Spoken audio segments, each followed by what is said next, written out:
right. Hello. Hello. Hello. Welcome to We Talk About Film. I am Justine McCloskey. I'm Sarah Baudin. And on today, is Rod here? He's frozen. Oh, I'm frozen? You were frozen for a second. It's like our guest is frozen. Today, I'm so excited to introduce the hilarious, the incomparable Rodrigo Fernandez-Stoll.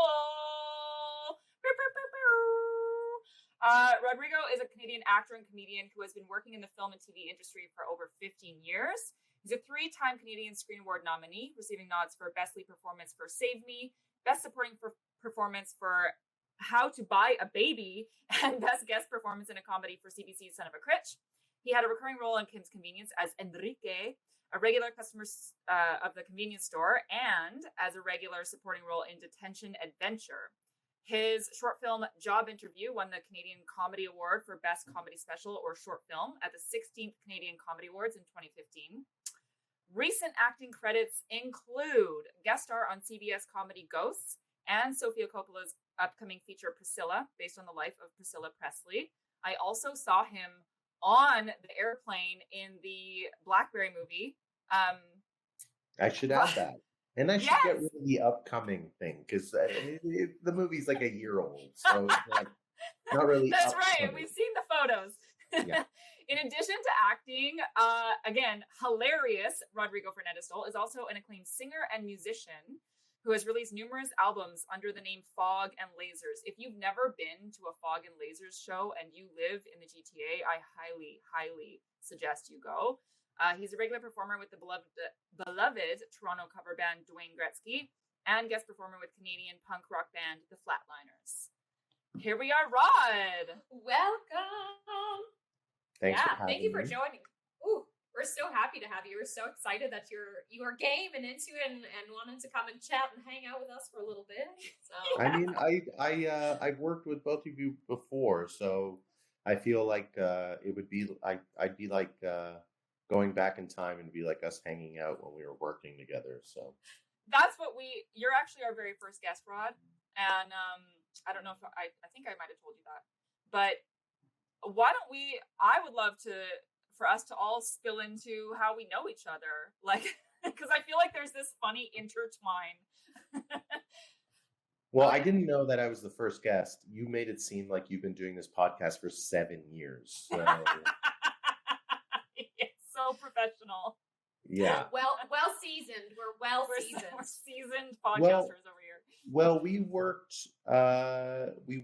together mostly on the Butters web series. So Austin right? Austin Alexander, who's a local comedian, he knew of you, and he was like, Rod would be an amazing director. And that was the most hilarious, amazing experience that we may or may not get more into, but oh my gosh, so joyful. And then I had hired Justine on that web series, and Justine's like, hang on a second, I grew up with Gwen, your partner. Yeah, so, there you go. Yeah. Yeah, it was all just a happy little family moment. Oh, that's really funny. I forgot about that too. Yeah. Yeah. And also I got to meet Justine's hot dad. So that was cool. Shout out to Justine's dad. Yeah. Steve. Oh gosh. Yeah. I have purposely not told him about that because I feel like that would go to his head, but I'm sure he will listen to this and he's going to find out eventually and he's going to want to know more. Well, people are talking. That's really, he needs to know. The word is spread. The word is spread. There's blogs. Oh no. There's a Reddit thread. There's like photos of spottings of him around the GTA. I did have a really good time on that Butters web series. I feel like we really did come together, and it's always sad by the last few days when you truly feel like you're a family and you're like making something really fun, and then you realize, oh, we only have 2 days left here. But it did feel I did feel close to everyone by the end. Yeah. And I think a bunch of us still talk to this day. I mean, I don't really I shoot Son of a Critch out in the East Coast, and one of their camera guys is Rob, who shot yeah, Butters. that's Yeah, so I right. see him a good amount. I'm actually gonna. I think he's still in the East Coast. I think I'm gonna see him again when I go out there. But yeah, he's a really good surprise whenever I go out there. Yeah, he actually gave us some prompts for our segment. He did. They make I no know. sense. I think I have one of them queued up here too. So thank you for your contribution. Yeah, Rob, we love you. Yeah, he's great. yeah. Whenever I've seen him, we always do talk about Butters, but he really does. He's just the nicest guy. It's great. Yeah, he's a sweetie pie. That whole set was like really, honestly, talk about a safe environment. Everyone really got along, helped each other. Like that was such a cool place for people to feel like they could express themselves, like they could try things, they could play. And I thought you were gonna say something like that whole set was so like it looked so good because you made it, and so I thought you were gonna say that. And I was gonna be like, I mean, it was basically all you. I'm gonna say, I don't know. There were moments where I saw you just running around, and it was just you picking stuff up. But I think you killed it because you were coming in every day with like a van or truck or whatever, a car full of stuff. Yes. And we'd ask you if you needed any help. You said no. You were just hauling stuff on your back. Should have seen my guns. Should have seen my guns at the end of that. Yeah. Justine worked hard, but that's actually, I think I said this on our episode, mine and Justine's episode, which will be prior to this one, that you, while it was the intention for Austin and I to have like a fun environment, like you really bring that, because that happened again with Swipe Life, where you just like, I mean, Swipe Life, you showed up with an entire big boa constrictor and a staff, and like when you see your director show up on day one with that getup, you're immediately like, oh, okay. I do regret that, just because I do know a lot of people with snake phobias. Oh, that's fair. That's actually fair. And I should have thought that through a little bit better. But luckily, no one on that set had a snake phobia. Yeah, but everyone was great. It was really fun. I always feel like you just need to kind of make it. I mean, not fun in like a self-destructive way. I mean, I think that you can really have too much fun at some points when you're working. But as long as everybody feels important, that's what you really want, right? Yeah, you find a good balance with that, where you always make sure everyone's heard, but you're focused on the art. You let things be silly, but then you're also like, you keep the pace. Like, the best, at the end of the day. Yeah, the best. I want to say the best like producers and the best directors I've worked with have done that. They've made everybody know and feel that they're important and their job matters and that they're there for a reason. So I think that's kind of that's something I stick by when I'm working. So yeah, and that's true. It's something I think not everybody gets it right away when you first start out working in film, working in television. Like you kind of, especially indie film specifically, you kind of have to learn as you go and see what works and what doesn't. But when you start accumulating that experience, and like some bad experiences, some great experiences, I think it kind of really reflects you as someone who's willing to be open and really take note and log those things and practice what they preach and practice the things that they've seen work and create and perpetuate this positive environment on set. So I think there's something really special about that, because some people do not. Yeah, and I can get pretty distracted. I can get to a point where maybe I am goofing around a little bit. But if I have someone there who's, my continuity person is telling me to get back on track, maybe I have, a producer standing beside me. I think, Sarah, there was a couple of moments where you would be standing there being like, I don't want to spend another $1,000. Just hurry up. So there were moments like that. Rod, my favorite with you is don't cut. Okay.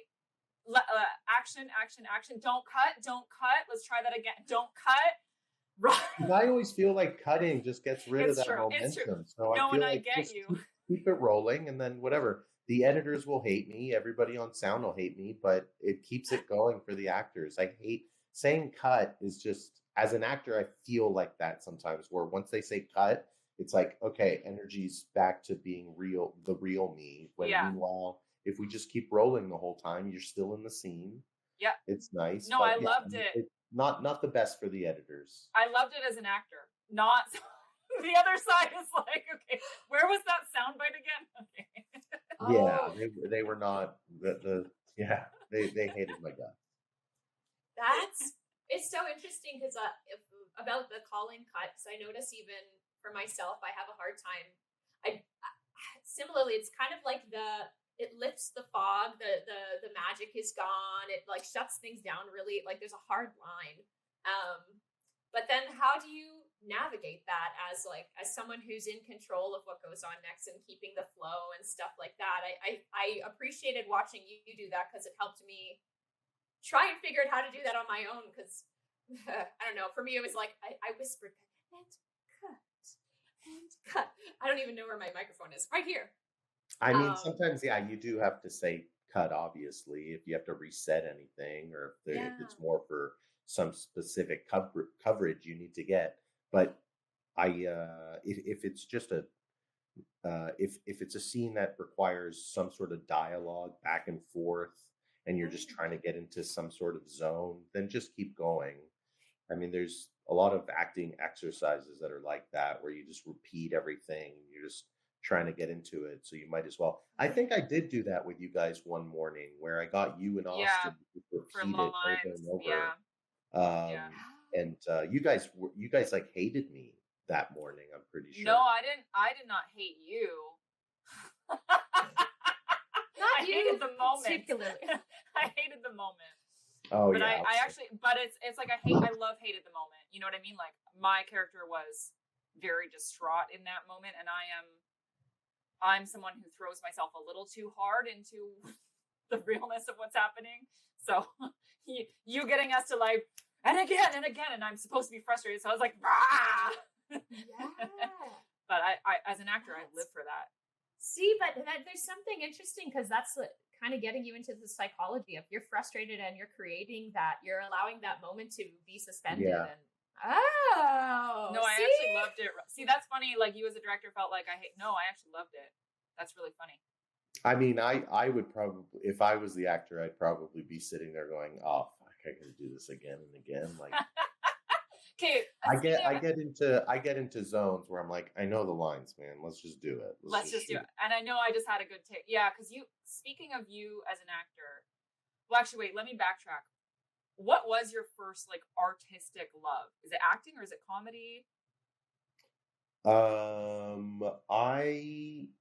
When I was in grade 10, well, when I was in grade school, I went to, my mom took me to like auditions. My mom was she was taking me to these like random open calls and like background shoots and stuff. Did you like it? Yeah, I loved it. Okay. I thought it was, I was in love with it. My first thing that I ever did was I got interviewed by Super Dave Osborne.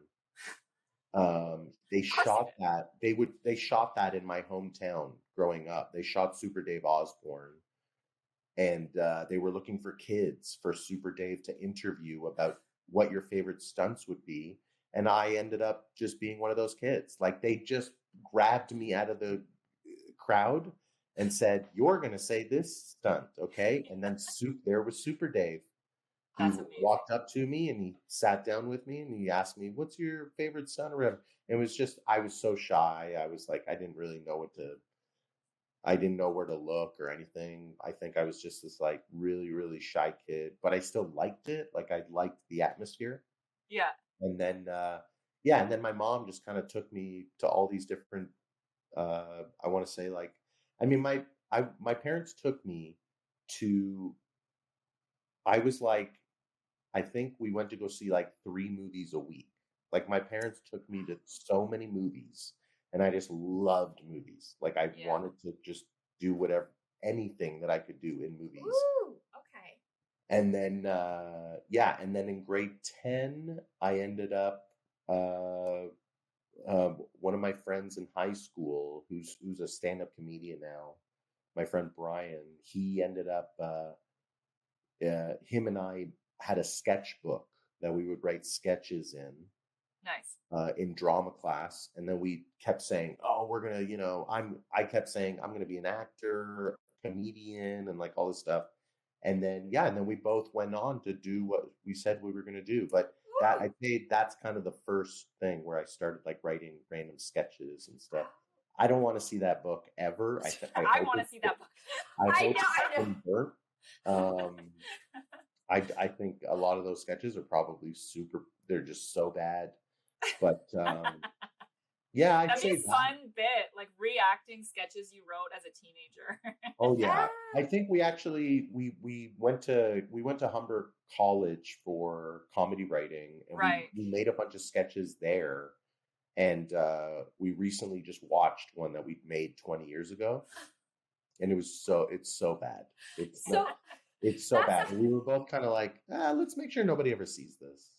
So. Oh no, that's a question that's been coming up a lot lately. Is like a friend of mine, I was chatting with him, and he was like, "Is there anything of your stuff that you wish would never see the light of day, or that you just cringe over?" And like me, I'm like, no, they're all funny because I see who I am at different intervals of my life, and like I guess I have no shame, but it's funny going back. Like, how did it feel going back in time and kind of being like, oh my god, where were we at? What were we doing? Like, do you see a bit of yourself and what you were going with? Like, what was that experience? I still think it's funny. Whatever it is you made, I still think it's really funny. But it's more just in a technical sense, and in a time and place. I feel like it's not worth it to show it to anybody. Outdated material. Yeah, it's just really, it's stuff that really doesn't matter to be out there. But I still thought it was funny because I remember why I found it funny, and it's a goofy subject, and it was really dumb. But overall, no one needs to see it. So that was then. What are you up to right now? What led you to this day? Where have you been? Well, now I what I'm doing now is, I'm working as, I just came back from, I was shooting a show in Vancouver, and this show for Amazon, for MGM Studios. Like, they have their, it's like MGM Plus, I think. That's cool. And I was shooting a show out there. The show is a drama. It's called Earth Abides. It'll be out in December. But yeah, I find that I'm going out for more dramatic stuff, which is cool.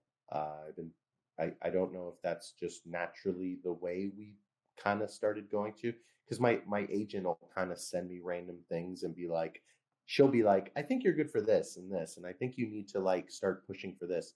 And usually they're all a good amount of like dramatic roles, which I do really enjoy. I enjoy doing, but I do find comedy to be just the most fun. It's like my favorite thing ever. I love it. Yeah. But also comedies, I think it's just way harder than drama. Why do you think that is? It's just hard. It's so hard to do comedy. Yeah. It's really, I mean, not that drama is easy, but I think comedy is hard. It's exhausting. It takes so much out of you, and it's takes a lot of, no matter how like in the moment or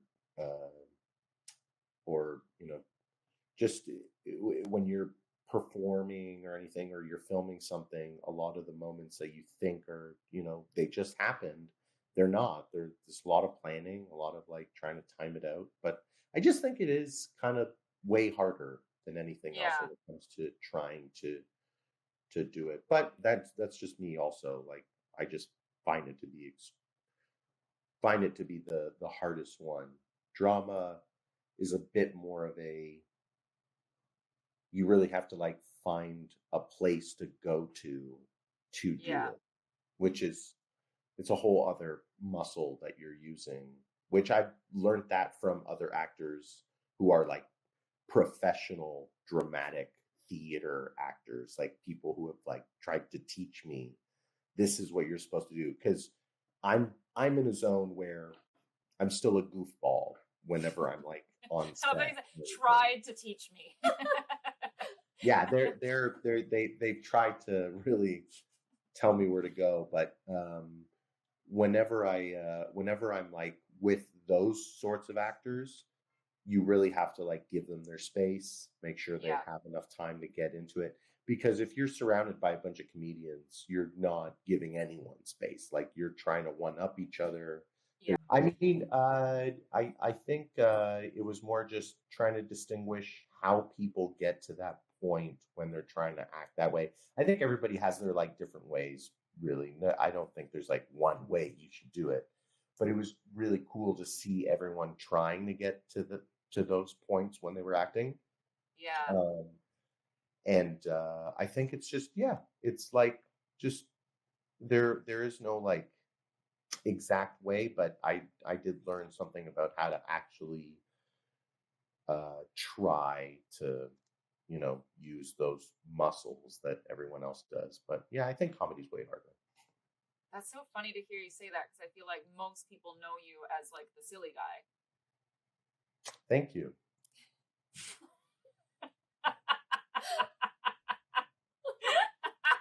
Okay, so speaking of you, just having come back from Vancouver, you're always on the East Coast. Like I saw you at the airport one time, just going to the East Coast. Like you're always getting flown somewhere for work, even when there's, strikes going on, when there's COVID. Like I feel like you have survived all the quote unquote slow seasons. I've just seen you like continuously being on set and like kind of like elevating more and more. What do you think that is about you? A lot of luck.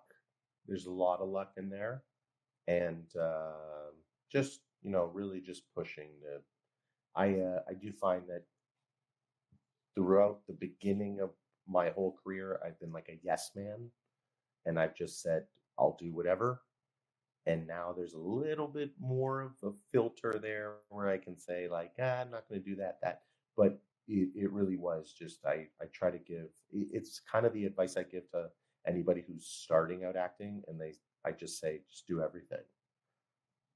Ooh. So I'm curious about that, because Sarah and I have had this conversation before about, working. I think it's useful in a lot of ways, saying yes to things and trying new things, but being in multiple roles and working in multiple ways on set can really help you understand each other. Were there any positions that you worked in, or any roles or things outside of acting that really gave you a better appreciation for?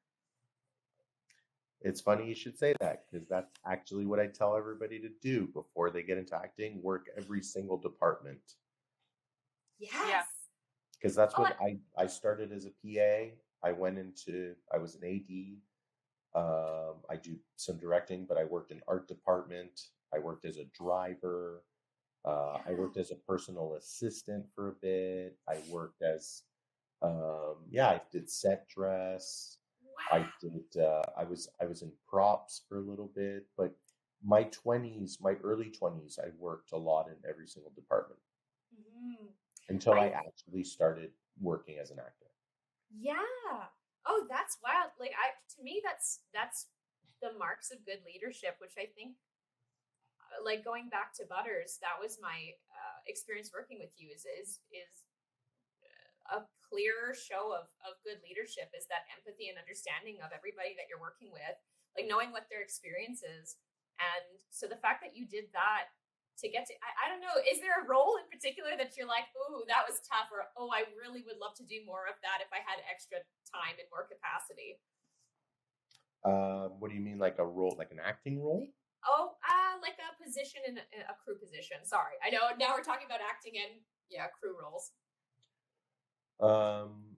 I would have loved to have, if I had like a nice budget or something, but they're always the most stressed out people.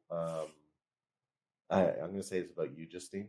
Like, like doing set deck and everything. Like I'd love to do stuff like that. Maybe locations. I think locations is really fun. But I worked in casting for a while. I did it for a long time.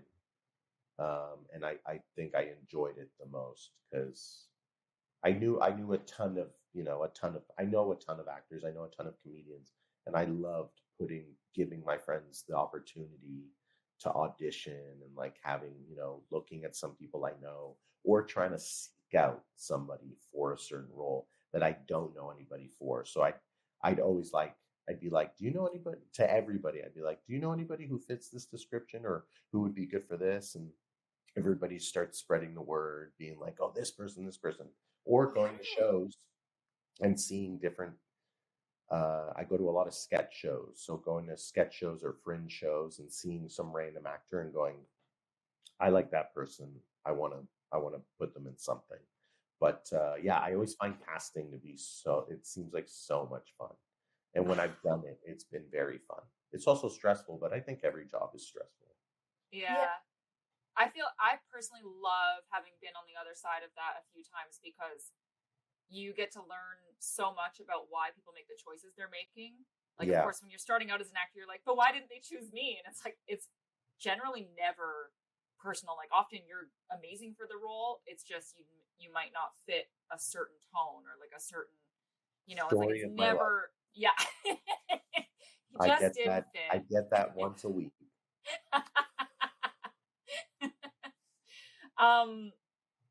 Do you have a favorite? So outside of crew side, when it comes to performance, like acting, comedy, like what's your favorite world?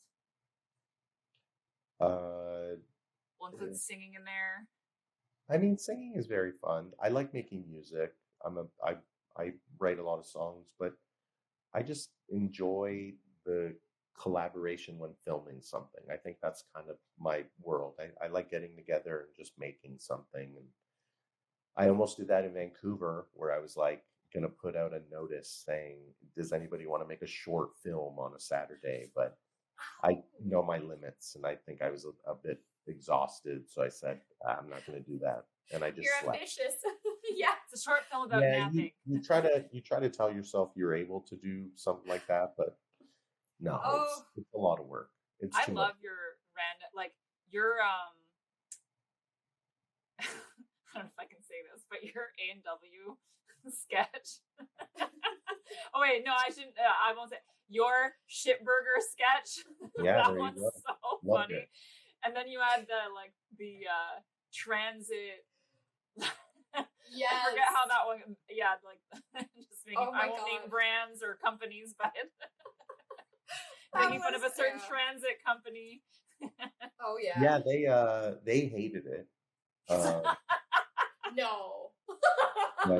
but overall, I'm actually in my buddy Tom, who's an actor, who's in the Metrolinx ad. Also, I'm at his place right now. He's in the other room. Oh, yeah. Rod's just watching the game all day, people. So I've just been coming over here and watching games all the time. So. Oh, I mean, hey, I didn't even know that there were games going on until I wandered outside of work. Life. It's you have to bleed Euro and Copa and football. I'm wearing my Germany jersey right now. Oh wow, Deutschland. Okay. Ooh! For some reason, years ago, I happened to always be in Montreal when the games were on, and always in Milan near Cafe Olympico, and it was such a cool energy, and I miss that so much, and I feel like I've been so out of touch with that. But this is not related to film, but where do you go that you do you like to be within the confine, like a private place, or do you go and vibe out in public? Is there a community that you go, like a place that you go to? No, I like to watch it with a couple friends. I've been coming here to my buddy Tom's. I've been watching these games, and I think going to Little Italy, I think that's the worst place to go watch any sort of sport, any game, anything that involves Italy in a final. No offense, Justine. I really just don't like the Italian soccer program. You can quote me on that. Put that as when you guys promote this podcast, make that the quote. Actually, That should be that's the poll. great. We have so I learned last night, Rod, that Justine does actual math in the shower. Like she draws the numbers on the glass in the steam. What? And Like so- a beautiful mind? What? It's fun. I don't know. It's the only time I have time to do math. I'm too busy otherwise with other things. But in the shower, it's like the one time that's like, can I still multiply? Can I still do long division? I've got nothing better to do. So this is yours. You've got hates Little Italy during soccer playoffs. Justine does math in the shower. Woo! But back to film, I'm so curious. Firstly, you talk about rejection, and I'm curious about how your way of dealing with that has changed over the years. Has it changed? But It how never do you changes. It You're never just a lot of people keep asking, like, they'll be like, when does the stress go away, or like when you get more comfortable with rejection? And I always have to say, like, it doesn't go away. It just gets bigger because you're working on like a bigger. Constantly thinking about it, like you're obviously you're going to be disappointed if a big opportunity doesn't happen. So you just constantly, like, it's not that you learn how to deal with it. It's just, you're disappointed and you're passionate about your job. Yeah. That's really what it is. So, it hurts, but you're gonna find a different job. It's more you just didn't get the one that you thought you were gonna get, which happens to everyone. Oh, And yes. I feel like for actors, it's more so that you just, you're probably given 10 opportunities in the span of a week and thinking you're going to get 3 of them, but you don't have time for one of them, or a better person comes along that someone else thought would be, more suitable for the role. But I think it's always going to be around. You just kind of, to just like brush it off is a little weird. But I think you're more put in a position where you can say another opportunity will come. Right. Yeah. Like this did suck, but I know that something else is Yeah, happen. it's fine. Yeah. If there was a role that you could have, like, is there anything that you haven't done that you're like, ooh, I really want this one? Oh, I've always dreamt of being like a mob boss type of guy, I can see that. but like a guy who's just constantly sitting down, like at his desk, like not like a Godfather, but more like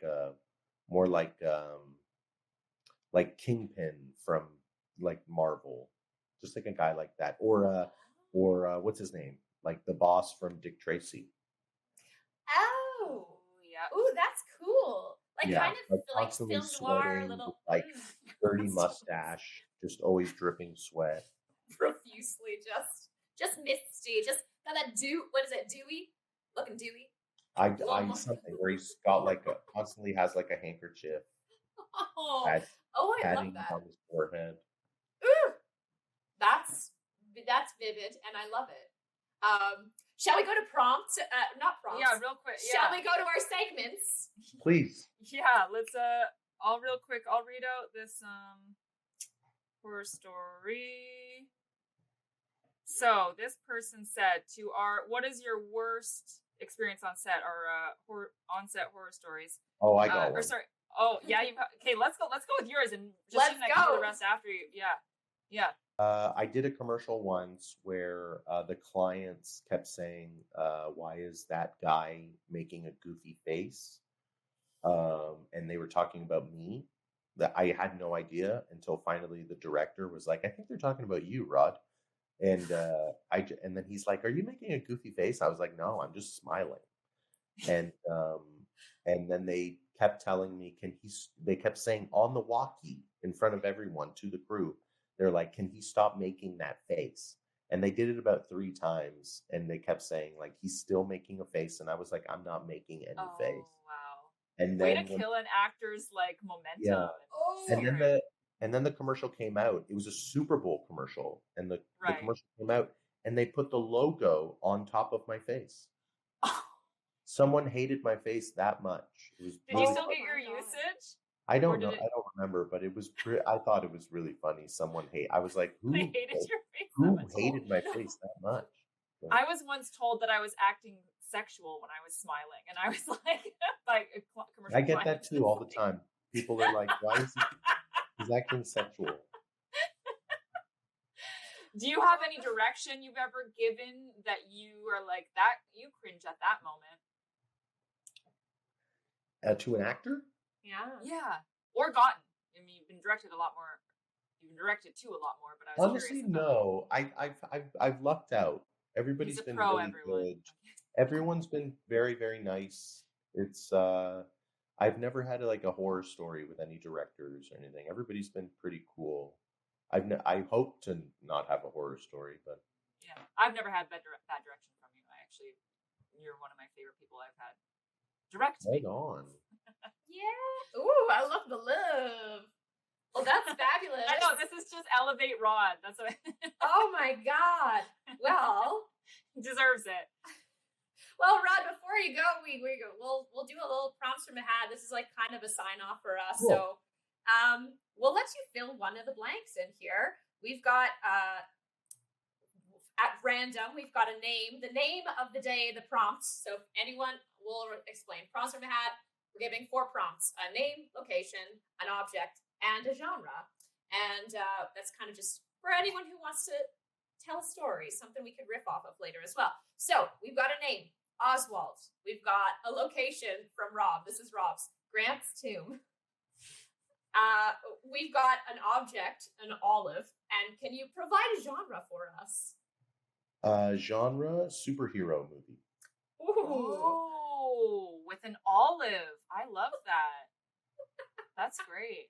Okay, so there you go, everybody. It was Grant's tomb with an olive, superhero movie, and what was the character name? Oswald.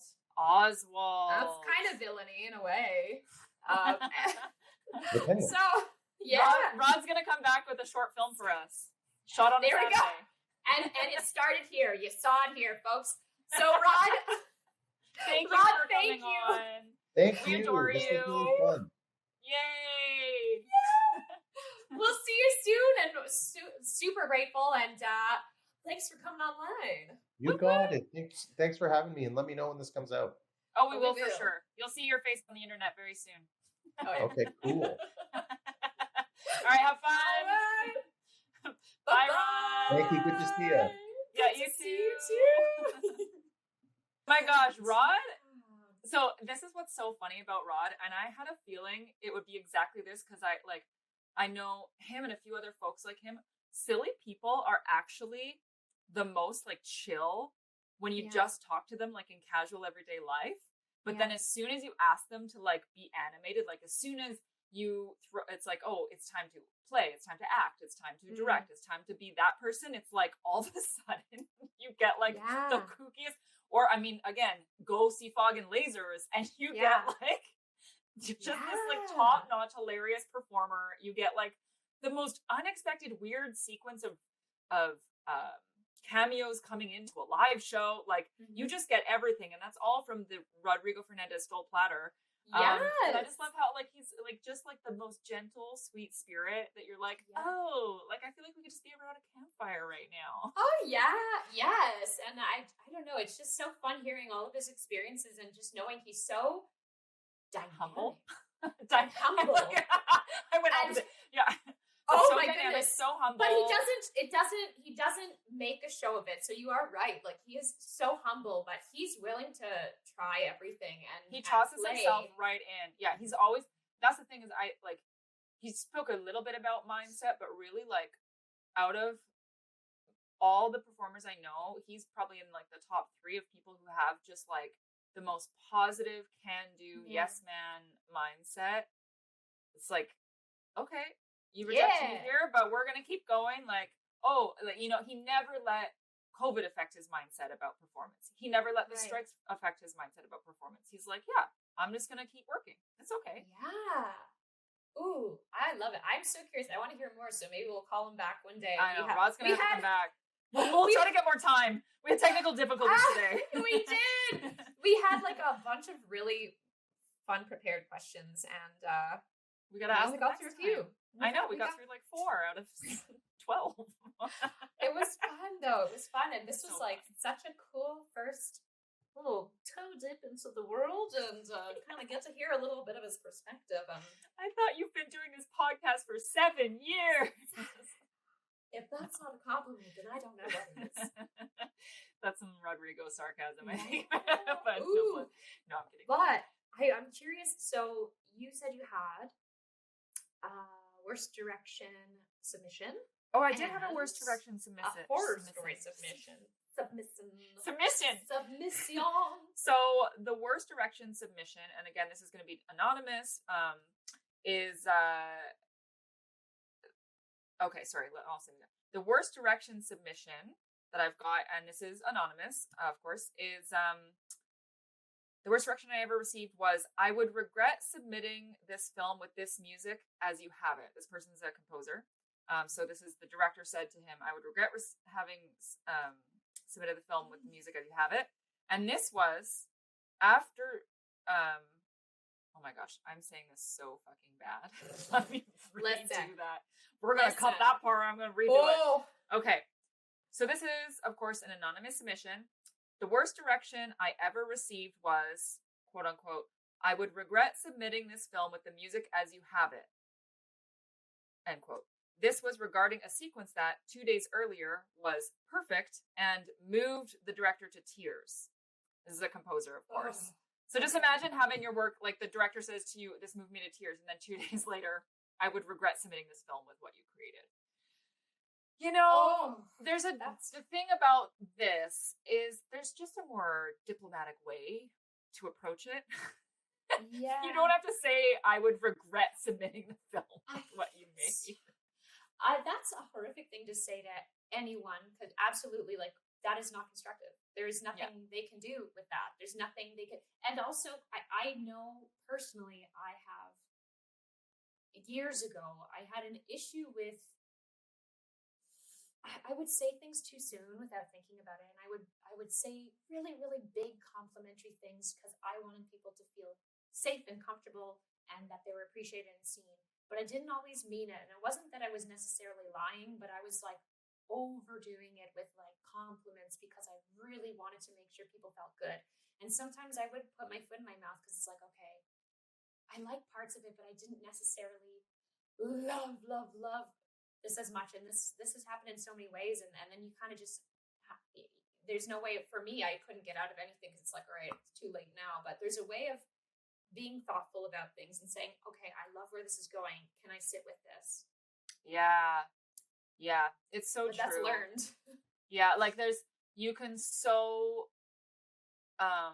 well, you say it actually, you say this all the time, the shit sandwich, you know, This is what I loved. I would really love to work on this because of this reason. But you've done a really great job and thank you so much for your effort. Like I can see the direction it's going. I can see that it's definitely going to reach where I need to go or, you know, whatever it is. But like, you know, there's a way to deliver feedback that's like helpful. And well, you know me, sometimes I'm also foot and mouth with that, but I like this in particular. I'm like, okay, I hope that person's learned by now to, you know, A, don't be over complimentary if you didn't mean it. And then B, don't devastate somebody. No, and use verbiage that can actually help someone understand what you mean. What is it exactly that that's not clicking this time? How can I make that actionable? Just saying I hate it. Who does that help? That doesn't help anyone, and it just brings morale down. But saying, okay, the other day I was in this zone, but today when I watch this and I listen to this, it feels like really low key. Maybe we can bring up the energy. Maybe it's too slow. Think about ways to make those things in your head actionable. And if that's something you need to take away and write down, maybe you can't give feedback face to face. That is hard to have that confrontation, but like unhelpful. Yeah. That's horrible. I'm so sorry for this person. Yeah. Oh. Yeah. Yeah. Especially he actually said it affected him greatly. And like that bums me out. But that's also another thing is something I've learned. If I'm around a personality that doesn't have the best delivery, because I've definitely had some really harsh direction, or like that commercial experience where the clients said I was acting sexual when I was just smiling. Like, you know, you learn to sort of filter and say like, okay, these people don't understand. Like they often in a commercial experience, the clients aren't always on set, so they don't always understand set etiquette and constructive, you know, like they don't understand the etiquette of how to approach an actor. And so their feedback is like not always graceful. And then of course, if the director doesn't filter that, then it compounds it. So that's also another thing is like, okay, I've received this awful feedback, but how can I, and you're great at that, like how can I actually talk to this person and say like, hey, I actually need this to be more constructive. I need this to help me. And I don't want to be affected by this for years. So. Yeah. And that, honestly, that comes with time. And you mentioned this before. I think you mentioned this for the last episode of like, oftentimes you, especially when you're starting out, it's so hard to stand up for yourself. It's so hard to advocate for yourself. It's so hard to come back with a follow-up because you feel like your reputation might be affected or that you might come off as difficult. But this is really like, it's for your own good and for the good of the film. If you're asking like, okay, what exactly is it that I can do to make this better? How can I take this direction and do what you need, get what you need out of this? While also setting that boundary of saying, can we not say it like that? Yeah, I know. It's tough, but I'm sorry for that person. Thank you for submitting that. Thank you for submitting that. You're an angel. That's a tough thing to talk about, and I hope that since you've been getting the accolades you deserve, because I know it's, especially music, like that's, I respect that. So yes. Respect everyone in every role. Yes. And do you have a horror story? So do you want to save that one actually? We'll bank it. Because I feel like because we had Rod's horror story. We had Rod. Yeah. All right, to everyone who submitted a horror story, stay tuned to at one of the next episodes. You might just hear yourself on there. Yay! So, yay! Well, okay. So and again, our segments are the worst direction I've ever given or gotten. Our hot lunch horror stories. We have WTAF SOS where we give advice. Send stuff in. Yes, and we have our prompts from a hat. So if you have anything that you'd like to hear us say out loud on the show, of course, we'll leave it fully anonymous, but we're here for it. So DM us, email us. And, we'll read it out. We have, yasmedia@gmail.com. Yasmedia podcast. Yasmedia. Okay, so yasmediapodcast@gmail.com, or we're on yasmedia.ca, and Yas is JAS, just as in Justine and Sarah. And then we are at WTAF Pod on Instagram. Yeah, so find us there. Send us your questions. Send us your comments. We even, like, if you have a really nice story about what's happened on set, things that worked out, like fun, wonderful things that you want to share, times that things meshed with collaborators, we want to hear it. Send us your horror story. Send us all the fun things on film sets. We want to hear. We want to know what's going on in our community. Moments. Yeah, magic movie moments. Tell us. Give us the tea. I mean, we're just open to hearing from you. Honestly, like that, you're as much a part of this as we are. Yeah, really. So, shout out. Give us a shout out. Woo, woo, woo. All right. Well, that's it for this week, I think. I think so. All right. Well, Sarah, that was fun. It was fun. I love Rod. Rod's coming back. I've decided. Books. Rod's coming back. Yes. Part He's so busy. It's probably going to be 12 books from now, but no, he's coming back. It's official. Next July, Rod. Next July. We'll hear. All right, Rod. We'll send you a letter. So we'll talk to y'all soon. And that's it from us. That's it from me. That's it from you. And we'll see you next time. Whoop, whoop. Thanks, y'all. Ciao. Bye. Thanks so much for listening to the WTAF We Talk About Film podcast by indie filmmakers for indie filmmakers. If you haven't already, please subscribe to us on Apple or Spotify. You can also subscribe to us on YouTube at Yas Media Pod. And Yas is spelled JAS as in Justine and Sarah. You You can also follow us on Instagram at WTAF Pod and on Facebook at Yas Media Pod. We'd love for you to subscribe to our newsletter at yasmedia.ca so you're always in the know. We'd love to hear from you, so if you feel like submitting to any of our segments, whether it's worst direction I've ever given or gotten, WTAF SOS, What the Fact, Magical Movie Moments, Hot Lunch Horror Stories, or Prompts from a Hat, we would love to hear from you. Send us an email at yasmediapodcast@gmail.com or DM us at WTAFpod. Please send us some stuff. We want to hear from you. We love you. Yas. JAS Media.